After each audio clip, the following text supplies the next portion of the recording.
Subscribe करें, like करें और शेयर करें। तो चलिए कहानी शुरू करते हैं। हरे भरे खेतों से घिरे एक व्यस्त शहर में दो व्यक्ति रहते थे जिनकी जिंदगी बिल्कुल अलग थी। रामन एक अमीर व्यापारी था जिसके पास बड़ी संपत्तियां, महंगी गाड़ियां और हर तरह की विलासिताएं थीं।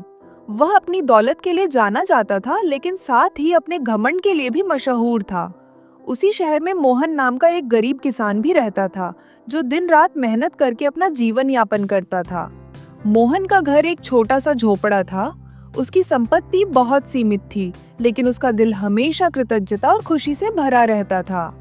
एक दिन जब रामन बाजार में टहल रहा था, उसने देखा कि मोहन पेड़ की छाया में अपने दोस्तों के साथ हंसते हुए बातें कर रहा था। मोहन ने अपने दिन का काम खत्म किया था और रोटी और फल खाकर आनंद ले रहा था। यह देखकर रामन को हैरानी हुई और वह उसके पास गया। रामन ने घमंड भरे स्वर में पूछा, तुम्हारे पास इतना कम है, फिर भी तुम इतनी दिल से कैसे हंस सकते हो? मोहन ने मुस्कुराते हुए जवाब दिया, मैं इसलिए हंसता हूँ क्योंकि मेरे पास वह सब कुछ है जो मुझे चाहिए। मेरे पास खाने को खाना है, मुझे मेरा परिवार प्यार करता है और मेरी सेहत ठीक है। इससे ज्यादा मैं और क्या मांग सकता हूँ? रामन ने मजाक उड़ाते हुए कहा, यह बेवकूफी है, असली खुशी दौलत से मिलती है। अगर तुम्हारे पास मेरी तरह संपत्ति होती तो तुम इतने साधारण जीवन से संतुष्ट नहीं होते। मोहन ने शालीनता से सिर हिलाया और बहस नहीं की। रामन ने उसे यह साबित करने के लिए अपने घर आने का न्योता दिया कि असली खुशी विलासिता में होती है। अगले दिन मोहन रामन के भव्य महल में पहुंचा।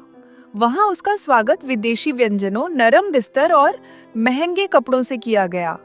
मोहन ने उस भव्यता की सराहना की, लेकिन वह शांत और विनम्र रहा।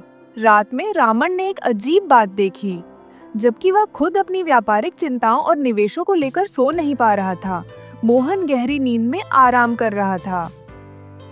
अगली सुबह रामन ने पूछा, क्या तुम्हें ये विलासिता अच्छी लगी?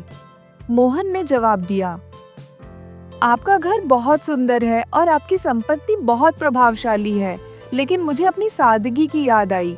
मुझे धन की रक्षा करने या उसे खोने की चिंता नहीं होती। मेरा दिल हल्का रहता है और मेरी नींद सुकून भरी होती है। मोहन के शब्दों ने रामन को झकझोर दिया। पहली बार उसे एहसास हुआ कि उसकी दौलत ने उसे शांति के बजाय चिंता दी है। उसे मोहन की संतुष्टि पर ईर्ष्या हुई और उसने अपनी प्राथमिकताओं पर विचार करना शुरू किया। उस दिन के बाद रामन ने गरीबों की मदद करना शुरू कर दिया और दया के कार्यों में खुशी पाने लगा। उसने सीखा कि असली खुशी दौलत इकट्ठा करने में नहीं, बल्कि कृतज्ञता, करुणा और शांति से भरे जीवन में है।